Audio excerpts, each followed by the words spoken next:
So guys, tayo ay aalis. Tayo maglalagay ng ating styling comb na hair gel kay Glow 21. So ito siya.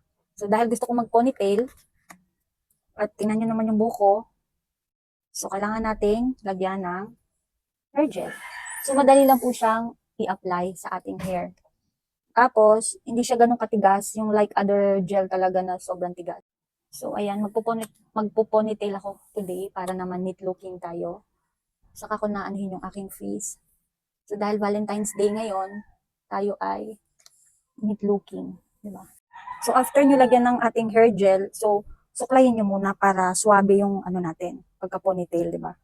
So ganyan siya. Sinuklay ko na rin siya nitong hair gel, pero gusto ko yung hapit na hapit siya. Yung parang ikaw duty. So ayan siya mga beshi. So ilalagyan muna natin yung liquid. Para talagang matigas yung natin. So ayan na yung ating paggamit ng ating Glow 21. So di ba ang ganda? So sa mga gustong mag-try nitong ating Glow 21 na hair gel. So i-testing nyo na kasi maganda siya lalo na kung kayo ay maraming buwaghag na buhok, yung mga baby hair katulad ko, may bangs kasi ako hanggang dito. So ayan siya, napanatili ko siyang para siyang wet looking pero ang atake niya ay fresh lang. So check out na!